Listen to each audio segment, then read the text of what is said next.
Correct form of verbs. इसका जो पहला रूल्स है वो दोस्तों आप पढ़ लीजिए। मॉडल्स के बाद हमेशा वर्ब की फर्स्ट फॉर्म ही आएगी। मॉडल्स कौन होते हैं, जैसे आपको पता होगा, नीड नॉट है, must, can, could, shall, should, will, would, may, might, let and etcetera. बहुत सारे मॉडल्स है। कोई भी मॉडल्स आ जाए, हमेशा ध्यान रखना है कि मॉडल्स के बाद हमारी वर्ब की फर्स्ट फॉर्म ही आएगी। अब देख लेते हैं हम एग्जाम्पल। ये एग्जाम्पल क्या क्या है। Example number 1, I am waiting for Raju, he should, फिर है ब्लैंक, तो हम क्या लिखेंगे, कम का क्या होगा, कम ही रहेगा, सेम रहेगा, एग्जैक्ट, जो कि मैंने आपको बताया है। अब देखते हैं example number 2, his father is ill, he sell, फिर ब्लैंक, फिर कोष्टक में आपको दे रखा है गो टू सी हिम, तो हम यहाँ पे क्या करेंगे, सेल आ गया, मॉडल आ गया, तो मॉडल के कारण हम यहाँ पे गो का गो ही करेंगे। अब दोस्तों आशा करता हूँ कि आपको ये रूल्स समझ आ चुका होगा। अब दोस्तों मैं आपको बता दूं, हर एक सिक्के के दो पहलू होते हैं। इसी तरह इस रूल्स में भी एक छोटा सा अपवाद है। जब भी आपके साथ मॉडल्स के साथ बी शब्द का प्रयोग हो, तब आपको वर्ब की थर्ड फॉर्म रखनी है। और ज्यादातर ये कब होता है, जब ये एक्टिव पैसिव के अंदर आपको सेंटेंस मिल जाए, तब आपको ध्यान रखना है कि पैसिव वॉइस बनाते समय हमेशा थर्ड फॉर्म यूज होती है। इसलिए अगर जैसे आपके सामने एग्जाम्पल आ जाता है, ही कुड बी, फिर आपको ब्लैंक मिल जाता है बाय हर, मतलब मैंने आपको बताया है कि मॉडल्स के साथ बी आया है, तब हमें यहाँ पे हेल्प की कौन सी फॉर्म लगाएंगे, थर्ड फॉर्म लगाएंगे। यहाँ पे हम लिखेंगे हेल्प्ड। अब सेकंड नंबर में आपको एक और एग्जांपल दे देता हूँ, ए लेटर मस्ट बी, फिर आता है ब्लैंक बाय यू। अब हमको पता है कि यहाँ पे मॉडल्स के साथ बी यूज हुआ है, इसलिए हम यहाँ पे क्या करेंगे, राइट की थर्ड फॉर्म लिखेंगे, क्या होती है, रिटर्न। आशा करता हूँ ये भी रूल्स आपको समझ आ चुका होगा। अब बढ़ते हैं हमारे सेकंड रूल की तरफ। रूल नंबर 2, यहाँ पे दोस्तों मैं आपको कुछ ऐसे वर्ड्स दे रखा हूँ।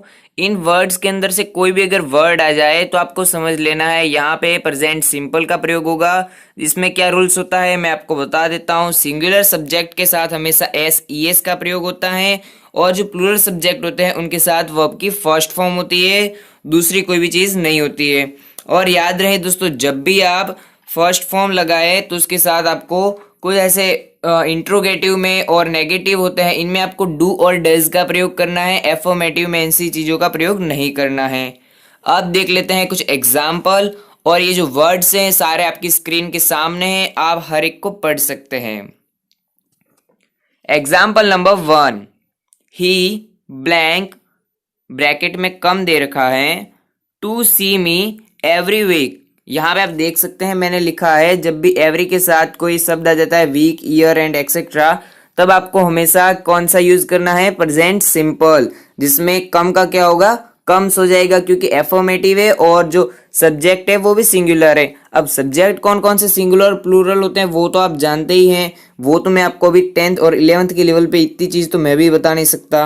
अब देख लेते हैं एग्जाम्पल नंबर 2, सी सेल्डम ब्लैंक, फिर ब्रैकेट में दे रखा है कुक फूड, तो सी का सी रहेगा। सेल्डम आपको देख सकते हैं ये जो वर्ड आ गया है, जो कि मैंने आपको बताया था कि इस वर्ड के आने पर हमें हमेशा प्रेजेंट सिंपल रखना है। तो यहाँ पे कुक का क्या हो जाएगा, कुक्स हो जाएगा, क्योंकि सी है वो क्या है, एफर्मेटिव है। अब देख लेते हैं एक दोस्तों एग्जाम्पल नेगेटिव का भी, कि आखिरकार जब नेगेटिव आ जाए तब हमें कैसे करना है। तब अब हम देख लेते हैं एक negative example, she blank not blank a song every day. यहाँ पे आपको ब्रैकेट में सिंग दे रखा है, तब हमें यहाँ पे कैसे इसको सॉल्व करना है देख सकते हैं। सबसे पहले हमें देखना है सब्जेक्ट कौन सा है, सिंगुलर है या प्लूरल है, सिंगुलर है। जब सब्जेक्ट सिंगुलर होता है तो हमें डू या डज का प्रयोग करते हैं। ये आपको पता होना चाहिए कि जब सब्जेक्ट सिंगुलर हो तो हमेशा डज का प्रयोग करते हैं। तो यहाँ पे हम लिख लेंगे डज, और जो सिंग है उसकी कौन सी फॉर्म रहेगी, फर्स्ट फॉर्म रहेगी। मैंने आपको पहले से बता रखा है कि सिंपल प्रेजेंट में हमेशा फर्स्ट फॉर्म रहती है। रूल नंबर 3, यहाँ पे दोस्तों आप देख सकते हैं मैंने स्क्रीन पे कुछ ऐसे वर्ड्स दे रखे हैं। अगर ये वर्ड्स आ जाए आपके सेंटेंस में तो आपको 101% पास्ट सिंपल का प्रयोग करना है, जिसको हम इंडेफिनेट भी कहते हैं। यहाँ पे याद रहे पास्ट सिंपल का ही हमें प्रयोग करना है। अब पास्ट सिंपल का क्यों रूल्स होता है वो मैं आपको बता दूं। जब भी आपका सेंटेंस एफर्मेटिव हो तब आपको हमेशा वर्ब की सेकंड फॉर्म यूज करनी है, और जब भी इंट्रोगेटिव हो या फिर नेगेटिव हो तब आपको डिड के साथ वर्ब की फर्स्ट फॉर्म यूज करनी है। ये है पास्ट इंडेफिनिट यानी पास्ट सिंपल का रूल। अब देख लेते हैं हम एग्जाम्पल। यहाँ पे सबसे पहले एग्जाम्पल दे रखा है मोहन ब्लैंक ब्रैकेट में कम दे रखा है to see me last week. यहाँ पे आप ऊपर देख सकते हैं लास्ट के साथ मैंने आपको दे रखे हैं वर्ड लास्ट वीक, मतलब ये हो गया पास्ट सिंपल का। अब यहाँ पे हमें देखना है कि जो मोहन है वो सिंगुलर है प्लूरल है। यहाँ पे मोहन है वो सिंगुलर वर्ब है, सॉरी दोस्तों सिंगुलर सब्जेक्ट है। अब हमें देखना है ये एफर्मेटिव है या फिर नेगेटिव है। यहाँ पे ये है एफर्मेटिव। एफर्मेटिव में मैंने आपको बताया था कि क्या रूल्स होता है, वर्ब की सेकंड फॉर्म होती है, तब हमें यहाँ पे क्या लगाना है वर्ब की सेकंड फॉर्म। वर्ब की सेकंड फॉर्म क्या होती है कैम, तब हमें लिख लेना है came. Example number second, they blank visited the zoo last month. यहाँ पे मैंने आपको बताया था कि हमेशा एफर्मेटिव हो तब हमें वर्ब की सेकंड फॉर्म यूज करनी है, तो यहाँ पे विजिट का सेकंड फॉर्म क्या होगी विजिटेड, तब हम यहाँ पे क्या लिखेंगे विजिटेड। यहाँ पे आशा करता हूँ कि ये रूल्स आपको समझ आ चुका है होगा। अब हम बढ़ते हैं एग्जाम्पल नंबर 3 की तरफ, जो कि होगा नेगेटिव और इंट्रोगेटिव। यहाँ पे मैं आपको दोनों में से एक दे देता हूँ, यहाँ पे चलो मैं आपको नेगेटिव दे देता हूँ जहाँ से आपको कुछ पता चल सके। तो यहाँ पे एग्जाम्पल है यू, फिर दे रखा है आपको ब्लैंक नॉट, फिर दे रखा है वापस ब्लैंक हॉकी यस्टरडे, और यहाँ पे आपको जो ब्रैकेट में दे रखा है प्ले। तब हम इसको कैसे सॉल्व करेंगे, सबसे पहले हम लिखेंगे यू के बाद जो ब्लैंक दे रखा है उसमें लिखेंगे डिड, क्योंकि यहाँ पे नेगेटिव है और जो नेगेटिव का रूल्स मैंने बताया था आपको डिड के साथ वर्ब की फर्स्ट फॉर्म यूज होती है। फिर डिड नॉट का नॉट, और प्ले का क्या होगा प्ले, क्योंकि फर्स्ट फॉर्म प्ले की क्या होती है प्ले होती है। ये भी रूल्स आपको समझ आ चुका होगा। अब बढ़ते हैं हमारे रूल्स नंबर 4 की तरफ। रूल नंबर 4, यदि वाक्य में वैन दे रखा हो और वैन के बाद वर्ब की सेकंड फॉर्म हो तब हमें वाज या वर का प्रयोग करना है, और साथ ही साथ वर्ब के पीछे आईएनजी लगा देना है। जैसे एग्जाम्पल देख लेते हैं। Example number 1, I blank read a novel when he came in. अब यहाँ पे आप देख सकते हो वैन शब्द का प्रयोग हो चुका है और वैन के बाद आपको लिखा मिल रहा है केम, जो कि कम की सेकंड फॉर्म है। इसलिए हमें यहाँ पे कौन सा सेंटेंस यूज करना है, सॉरी दोस्तों कौन सा टेंस यूज करना है, यहाँ पे हमें करना है पास्ट कंटिन्यूज। हम लिखेंगे यहाँ पे आई के साथ हमेशा क्या आता है वाज आता है, तो हम वाज लिखेंगे। और रीड का क्या हो जाएगा रीडिंग हो जाएगा, क्योंकि हमारा रूल्स कहता है जब भी वैन के बाद सेकंड फॉर्म हो जाए तब हमें वाज या वर का प्रयोग करना है और वर्ब के साथ सॉरी दोस्तों आईएनजी का प्रयोग करना है। तब हमें यहाँ पे हमने क्या लिखा है I was reading a novel when he come in. Example number 2, when I went to see him she blank take food.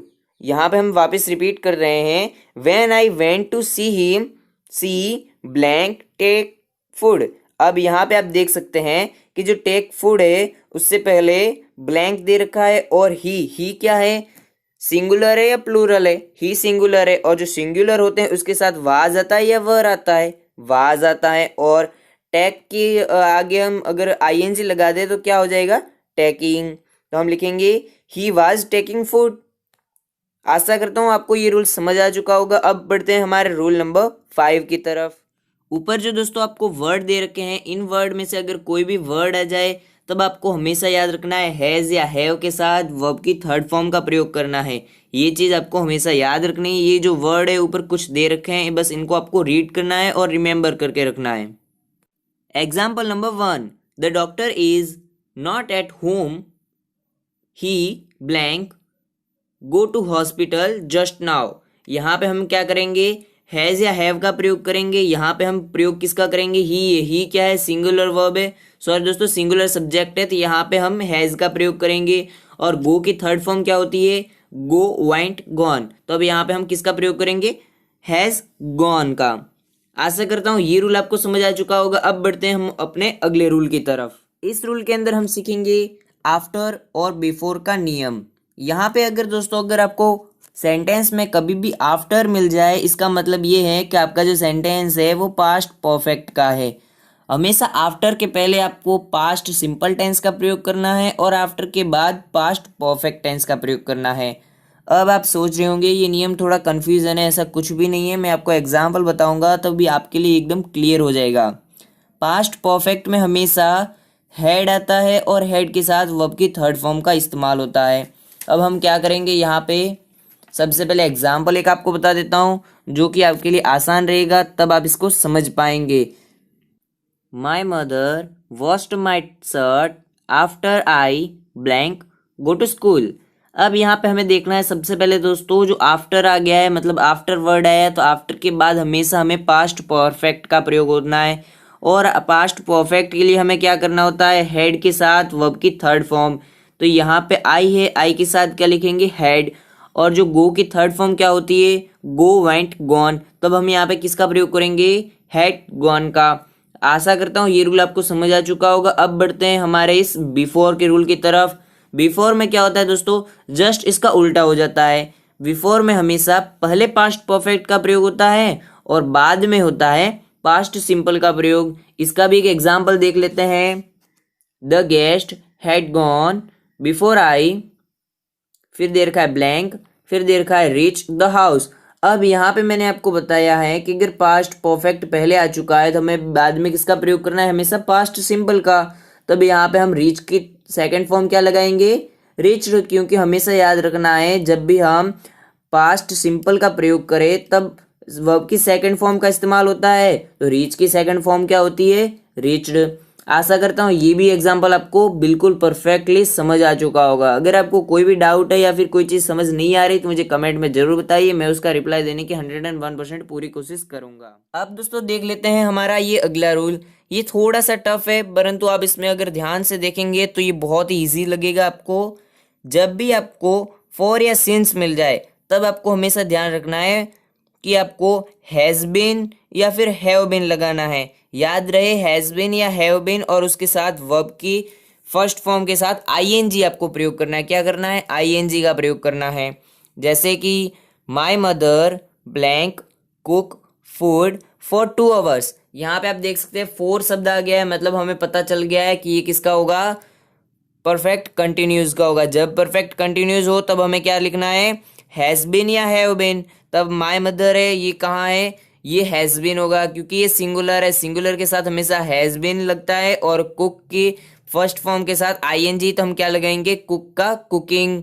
My mother has been cooking food for 2 hours. एक और एग्जाम्पल देख लेते हैं। The teacher blank teach us history since morning. अब यहाँ पे देख सकते हैं आप सिंस का प्रयोग हो चुका है। सिंस जब भी प्रयोग होता है तब हमें ये या हैज़ या हैव लगाना है। तब हमें यहाँ पे माई टीचर, सॉरी दोस्तों द टीचर है, तो ये सिंगुलर है प्लूरल है, सिंगुलर है। जब भी सिंगुलर वर्ब हो तब, सॉरी दोस्तों सिंगुलर सब्जेक्ट हो तब हमें हैज बीन लगाना है। और टीच का क्या हो जाएगा, teaching us history since morning. ये चीज तो आप समझ गए होंगे। थोड़ा सा टफ तब हो जाता है जब दोस्तों आपका जो 2 सेंटेंस कंबाइंड हो जाते हैं, तब आपको ध्यान रखना है वहां पे हैड बीन आता है। वो भी कब आता है तब मैं आपको बता देता हूं। अभी रूल्स एक एग्जाम्पल के जरिए आपको बताता हूं। सीता ब्लैंक है, फिर रखा है suffer from fever for 5 days when she received the invitation. अब दोस्तों यहाँ पे हमें ध्यान ये रखना है, अगर ये सेंटेंस बिल्कुल सिंपल होता तब तो हमको हैज बीन सफरिंग लिखना था, परंतु यहाँ पे छोटा सा एक कंसेप्ट ये आ चुका है। जब हम देखते हैं इसके साथ जो दूसरा वाक्य जुड़ा हुआ है व्हेन सी रिसीव्ड, यहाँ पे जब मैंने आपको एक चीज बताई थी, जब यहाँ पे रिसीव्ड यूज हुआ है वर्ड, इसका मतलब क्या है, ये पास्ट की चीज है। और जब भी यहाँ पे पास्ट की कोई भी फॉर्म यूज हो तब हमें हैज का प्रयोग नहीं करना है, तब हमें करना है हैड का प्रयोग। बस इतना ही ध्यान रखना है। तब हमें हैड बिन का प्रयोग करना है, हमें वहां पे हैज बिन यूज नहीं करना है, हैज हैव कुछ यूज नहीं करना है, सिर्फ और सिर्फ हैड बिन। और जब आपका प्रेजेंट का हो तब आपको प्रेजेंट परफेक्ट कंटिन्यूस यूज करना है, जब पास्ट का हो तब आपको पास्ट परफेक्ट कंटिन्यूस यूज करना है। तब हम यहाँ पे लिखेंगे सीता हैड बिन सफरिंग। अब एक और एग्जाम्पल मैं आपको दे देता हूँ। Yesterday the road were slippery because it blank rain all night. अब यहाँ पे मैंने आपको क्या बताया था, जो रूल्स है उसके हिसाब से आपको क्या यूज करना है, हैड बीन या फिर हैज़ बिन, हैव बिन। यहाँ पे हमको याद रखना है जो यहाँ पे यस्टरडे दे रखा है, यस्टरडे मीन्स ये पास्ट की चीज हो गई। जब भी कोई पास्ट की चीज होती है तब हमें हैज हैव का प्रयोग ना करते हुए हमें हैड बिन का प्रयोग करना है। और यहाँ पे ध्यान रखें दोस्तों, यहाँ पे आपने देखा होगा सिंस और फोर तो कहीं पे आया ही नहीं, परंतु अगर आप लास्ट में देखें तो ऑल आ चुका है। यहाँ पे लिखा है ऑल। जब ये भी वर्ड अगर आपको मिल जाए ना तब भी आपको यही रूल्स लगाना है, तब भी आपको कोई चेंज नहीं करना है। सिंस, फोर या फिर ये ऑल वाला वर्ड, ये तीन में से कोई भी मिल जाए तब आपको हमेशा यही रूल्स लगाना है। आपका 101% सही होगा। और अगर आपको सही से समझ नहीं आया तब वीडियो को वापस देखिए और वापस समझिए, तभी आपको ये समझ आएगा थोड़ा, क्योंकि ये रूल्स टफ है। अब दोस्तों हमारा जो नेक्स्ट रूल ये कहता है, जब भी आपको सेंटेंस में सिंस वर्ड मिल जाए परंतु सिंस के बाद आपको कोई भी टाइम नहीं मिलता है, मतलब सिंस लिखा है, सिंस के बाद मॉर्निंग, इवनिंग, टुडे, नाइट वगैरह कुछ भी आपको नहीं मिलता है, सिर्फ और सिर्फ सिंस मिलता है, तब आपको क्या करना है, सिंस के बाद हमेशा वर्ब की सेकंड फॉर्म यूज करनी है और सिंस से पहले आपको हैज बीन या हैव बीन का प्रयोग करना है और साथ ही साथ वर्ब की फर्स्ट फॉर्म में आईएनजी लगाना है। कैसे, फॉर्मूला आपके ऊपर दे रखा है, आप देख सकते हैं। और यहाँ पे मैं आपको एग्जांपल बता देता हूँ। सी ब्लैंक, फिर दे रखा है slip since you go to office. यहाँ पे आप देख सकते हैं दो ब्लैंक दे रखे हैं। यहाँ पे हमको याद रखना है सिंस के बाद कोई भी टाइम नहीं दे रखा है, इसका मतलब सिंस के बाद कौन सा यूज होता है, वर्ब की सेकंड फॉर्म। तब हम यहाँ पे गो का क्या करेंगे, वेंट, और यहाँ पे स्लीप का क्या करेंगे, स्लीपिंग। और यहाँ पे मैंने आपको क्या बताया था रूल्स, हैज बिन या हैव बिन होगा। तब सी है वो कैसा है, सिंगुलर सब्जेक्ट है, तब यहाँ पे हैज बिन का प्रयोग करेंगे। She has been sleeping since you went to office. आशा करता हूँ ये रूल आपको समझ आ चुका होगा। और एक और एग्जांपल मैं आपको बता देता हूँ जिससे आप आसानी से और ज़्यादा गहराई से समझ सके।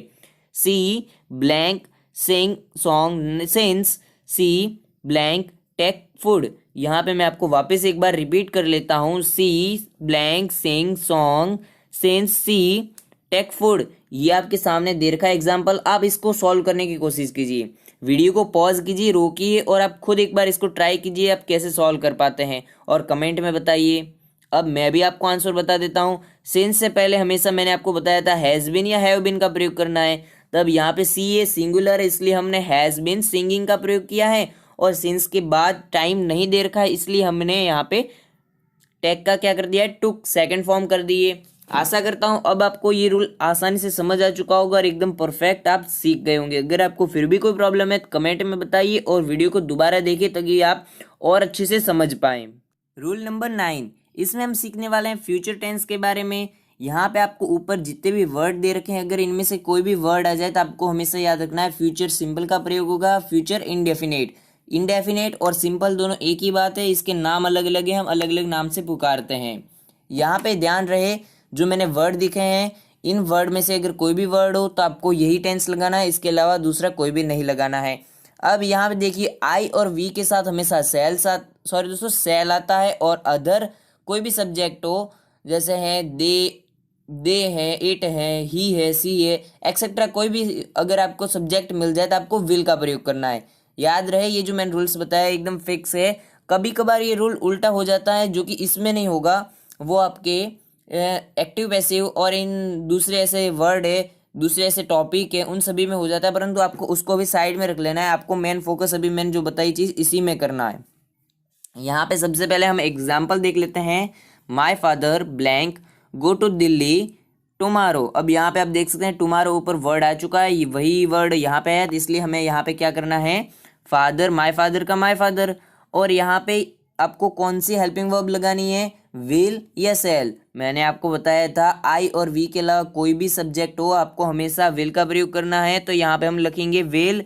और गो का क्या करेंगे, गो, क्योंकि वर्ब की फर्स्ट फॉर्म होती है। मैंने आपको ऊपर आपको रूल्स बता दिया है, आप देख सकते हैं। आशा करता हूं कि ये आपको रूल समझ आ चुका है। अब बढ़ते हैं हमारे नेक्स्ट रूल की तरफ। दोस्तों ये जो रूल है थोड़ा सा टफ है, इसमें मुझे आपको पहले एग्जाम्पल समझाना होगा, उसके बाद में मैं आपको बताऊंगा। जब भी आपको कोई ऐसा कार्य मिलता है जिस समय आपका कार्य भविष्य में होने वाला है परंतु वो जारी ही रहेगा, तब आपको हमेशा विल और सेल के साथ बी वर्ड का प्रयोग करना है। और जो वर्ब की फर्स्ट फॉर्म के साथ आईएनजी का प्रयोग करना है। कैसे, वो मैं आपको बता देता हूँ। एग्जाम्पल के जरिए ये चीज़ आपको समझ आएगी। रूल आपको इतना अच्छे से समझ नहीं आया होगा। जैसे एग्जाम्पल दे रखा है यू, फिर देखा है blank study in 12th class next year. अब यहाँ पे आप देख सकते हैं, जब आप अगर 11th में पढ़ते हैं तब आप 12th में आने वाले हैं, ये चीज़ कन्फर्म है, ये चीज़ 101% कन्फर्म है। और फिर आप 12th को पढ़ते ही जाएंगे। कुछ ऐसा तो है नहीं कि आपने 1-2 महीना पढ़ा और छोड़ दिया, ऐसा नहीं, पूरे साल आप पढ़ने वाले हैं। मीन्स जब भी आपको कोई ऐसा काम हो जो अगले वर्ष फिक्स होने वाला है या अगले मंथ होने वाला है और वो काम आप करते रहने वाले हो, तब हमेशा आपको विल या शैल के साथ बी का प्रयोग करना है और वर्ब के साथ आईएनजी का प्रयोग करना है। यहाँ पे हम लिखेंगे विल बी स्टडिंग। आशा करता हूँ दोस्तों आपको ये रूल समझ आ चुका होगा। अब दोस्तों लास्ट रूल की बात करता हूँ। ये रूल बहुत ही ज़्यादा मोस्ट है और ये बहुत ज़्यादा हर एग्जाम में पूछा जाता है। अब मैं आपको बता दूं, ये जो रूल है ना, इसमें कोई नियम लागू नहीं होता। इसमें आपको मन से आपको दिमाग लगाना पड़ता है, सोचना पड़ता है, उसके हिसाब से आपको करना होता है। परंतु इस रूल में हमेशा खासियत रहती है कि जब भी आप कोई भी काम करें तो उसमें आपको पहले वर्ब दे रखी होती है। जैसे इंपरेटिव सेंटेंस होते हैं ना, उसी की तरह इसमें आपको पहले वर्ब दे रखी होती है। जैसे लुक द मैन, फिर दे रखा है blank, run after the bus, perhaps he wants to catch it. अब यहाँ पे आपको पता है कि यहाँ पे दे रखा है कि एक देखो, एक आदमी है, वो दौड़ रहा है, उसकी बस छूट गई है, फिर भी वो उसको पकड़ने के लिए दौड़ रहा है। मतलब हमको पता चलना चाहिए कि ये जो काम है वो अभी भी जारी है, हो रहा है। तब हम यहाँ पे कौन से सेंटेंस का प्रयोग करेंगे? यहाँ पे हम करेंगे प्रेजेंट सिंपल, सॉरी दोस्तों, प्रेजेंट कंटिन्यूस का। अब जो भी चीज़ें वो, अब हम सारे नियम तो इसमें ग्रामर में होते नहीं है। जितने भी नियम मैंने मोस्ट जितने भी थे सारे छांट छांट के आपको बता दिए हैं। और कोई भी अगर पीछे बचते हैं रूल्स तो आप मुझे कमेंट बॉक्स में जरूर बता दीजिएगा। और ये जो मैंने आपको लास्ट रूल बताया ये आपको बहुत ज़्यादा मोस्ट है। इसको आपको थोड़ी प्रैक्टिस करने के बाद आप अपने आप खुद कर पाएंगे। अब मैं आपको कुछ प्रैक्टिस के सवाल डाल लेता हूँ। अब जो भी प्रैक्टिस के मैं आपको सवाल डाल रहा हूँ उन सभी को आपको करना है दोस्तों। जब आप उसको सभी को करेंगे तब आप आसानी से अपना एग्जाम है वो दे पाएंगे। और जो मैं आपको दे रहा हूँ वो सारे मोस्ट है, उन सभी में आपको अपना दिमाग लगाना होगा, तभी आप कर पाएंगे। कमेंट में उसके आंसर जरूर बताना दोस्तों। आपके